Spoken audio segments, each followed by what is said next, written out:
The Honourable Hiria Parata. Mr Chair, tēnā tātou I te whare, tēnā koutou katoa. I'm really pleased to be able to take a couple of calls, or a call, in this financial review debate, because I'd like to take the opportunity to publicly commend the Ministry of Education for the fine work that they've been doing in a very challenging portfolio.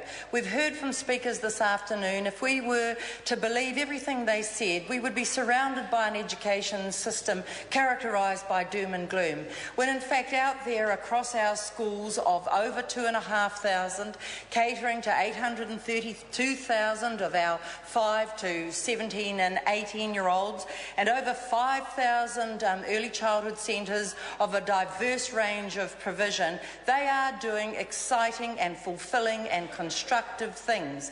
Now, as Minister of Education, I'm very reliant on a family of education agencies within government to undertake that work. The Ministry of Education is key amongst that. One of the first discussions that I had with the new Secretary of Education, Peter Hughes, was what our particular role and contribution would be through the Ministry of Education.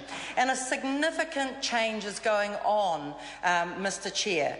Whereas once before the job of the Secretary of Education and of the Ministry was characterised as being sector leadership, what we've recognised very clearly, unlike previous administrations, is that the leadership of the sector properly is remained with boards of trustees, our parents around the country, and with the principals of those schools. The role of the Ministry of Education is to provide the system support to back those schools to be successful in delivering high-quality teaching and learning so that achievement can rise for all of our children. And that is what the Ministry of Education is doing. There is a system change going on. It is being recognised by the sector leaders.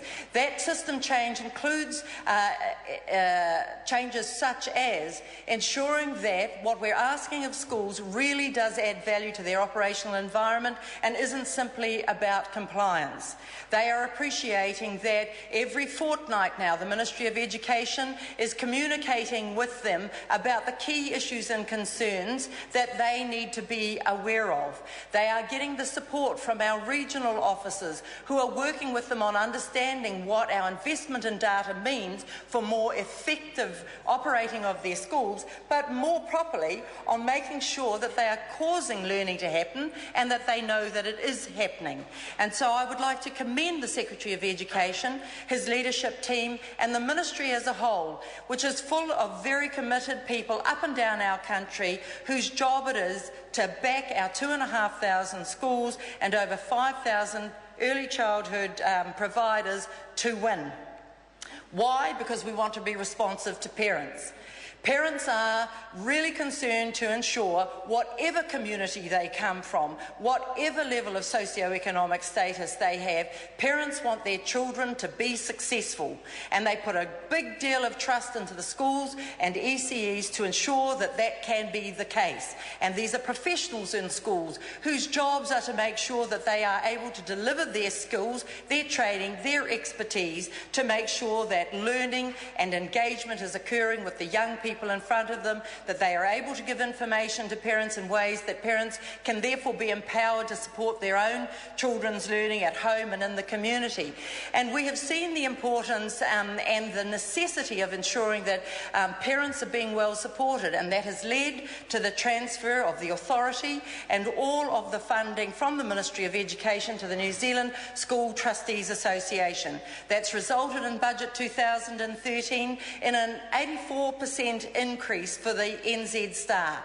They are the organisation that work with over 16,500 parents, relations, community people who want to see their schools succeeding. We want to ensure that parents are getting reports in plain English so that they understand how they can help their children learn. And we are constantly improving that reporting by getting feedback from parents about what they require. We're investing in a toolkit for parents about the questions they can be asking their children's teachers so that they do get the answers that help them to be informed and helpful towards their children in their learning journey.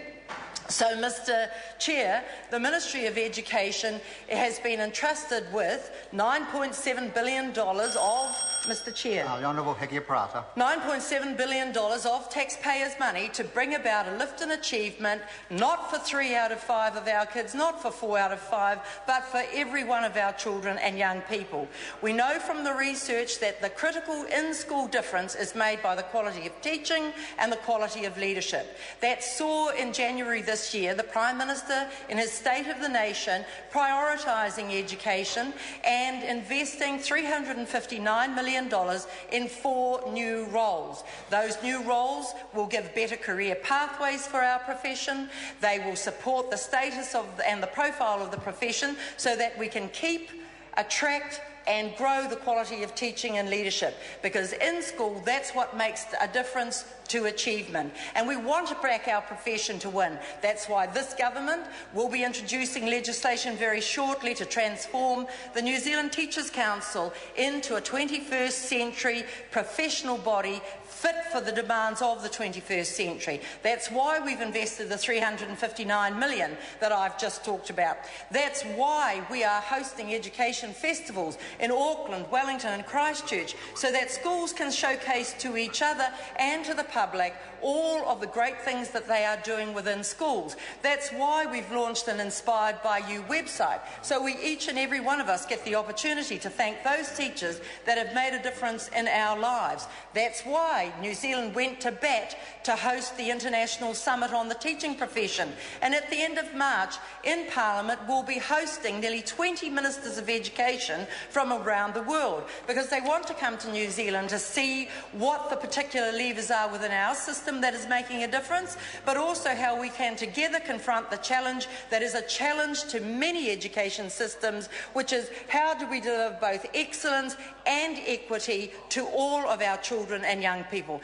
Mr Chair, our Ministry of Education, our Vote Education and this government are absolutely committed to backing our system to win and putting our money where our mouths are. And speaking of that money, we're also investing into the platform of schools. That means school properties, which have been dismissed by previous speakers here. But modern learning environments really do create the context within which these quality teaching and quality leadership practices can make magic with every one of our New Zealand students. The Network for Learning, the connecting up of schools to the ultra-fast broadband has been $700 million investment by this government, because we know that the 21st century demands new ways of learning, and we want every New Zealand child to be a successful New Zealander operating on a global stage. And that's what this New Zealand education system, Mr Chair, is committed to.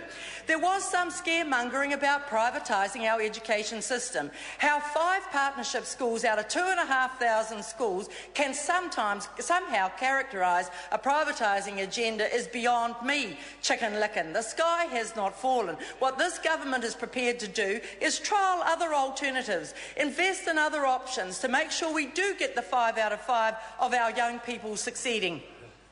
We cannot keep doing everything we've always done, or we'll keep getting the result we've gotten. Instead, the result we are getting is a 2.5% increase in NCEA overall, a 4% increase in Māori achievement, and a 7% increase in Pacifica achievement. In terms of getting under 5s into early childhood education, we've seen a rise to nearly 96% when our target is 98%. Look, our numbers, our performance, our track record speaks for itself. The $9.7 billion that has been entrusted into Vote Education is being spent wisely. That investment is showing a return. When I use language like that, it's not about privatising, it's about proving to the tax-paying parents out there that what we are doing in education is making a difference for each and every child. Mr Chair, I can and will go on. I will go on and talk about all the wonderful things that we are doing across the education system.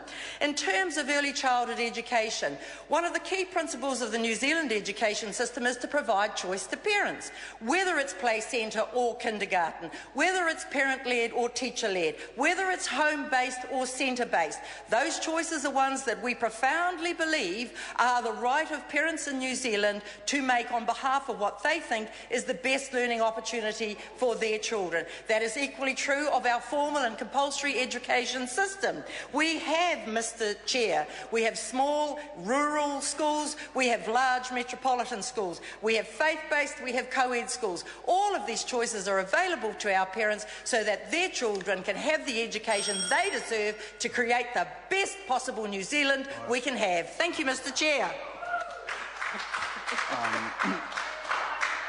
The question is that the report of the Education and Science Committee on the 2012-13 financial review of the Ministry of Education be noted. Those of that opinion will say aye. Aye. To the contrary, no. The ayes have it.